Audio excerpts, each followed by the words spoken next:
ಯುವ ನಿಧಿ ಯೋಜನೆಗೆ ನೋಂದಣಿ ಪ್ರಾರಂಭ. ಅರ್ಹರು ನೋಂದಣಿ ಮಾಡಿಕೊಳ್ಳಿ. ಜಿಲ್ಲಾಧಿಕಾರಿ ಅಕ್ರಂ ಪಾಷಾ ಇಂದಿನಿಂದ ನೋಂದಣಿ ಮಾಡಿಕೊಂಡು ಪ್ರತಿ ತಿಂಗಳು ನಿರುದ್ಯೋಗ ಭತ್ಯೆ ಪಡೆದುಕೊಳ್ಳಿ ಎಂದು ಜಿಲ್ಲಾಧಿಕಾರಿಗಳಾದ ಅಕ್ರಂ ಪಾಷಾ ಅವರು ತಿಳಿಸಿದರು. ಇಂದು ಜಿಲ್ಲಾಧಿಕಾರಿಗಳ ಕಚೇರಿಯಲ್ಲಿ ಹಮ್ಮಿಕೊಂಡಿದ್ದ ಯುವ ನಿಧಿ ಯೋಜನೆಯ ಪೋಸ್ಟರ್ ಬಿಡುಗಡೆಗೊಳಿಸಿ ಅವರು ಮಾತನಾಡಿದರು. ಯೋಜನೆಗೆ ಫಲಾನುಭವಿಗಳಾಗತಕ್ಕವರು 2023 ರಲ್ಲಿ ಪದವಿ, ಡಿಪ್ಲೊಮಾ ಮುಗಿಸಿರಬೇಕು.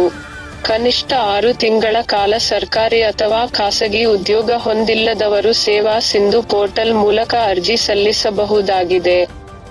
ಕೋಲಾರ ಜಿಲ್ಲೆಯಿಂದ ಯುವ ನಿಧಿಗೆ ಅರ್ಜಿ ಸಲ್ಲಿಸಲು ಅರ್ಹತೆ ಹೊಂದಿರುವವರು 20,500 ಇದ್ದಾರೆ ಎಂದು ಮಾಹಿತಿ ಪಡೆದುಕೊಳ್ಳಲಾಗಿದೆ ಎಂದು ಮಾಹಿತಿ ನೀಡಿದರು.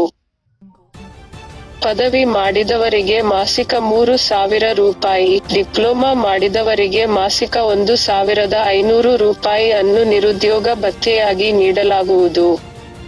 ಅರ್ಹ ಅಭ್ಯರ್ಥಿಗಳು ಉಚಿತವಾಗಿ ಕರ್ನಾಟಕ 1, ಬೆಂಗಳೂರು 1, ಗ್ರಾಮ 1 ಮತ್ತು ಬಾಪೂಜಿ ಸೇವಾ ಕೇಂದ್ರಗಳಲ್ಲಿ ಸಹ ಅರ್ಜಿ ಸಲ್ಲಿಸಬಹುದು.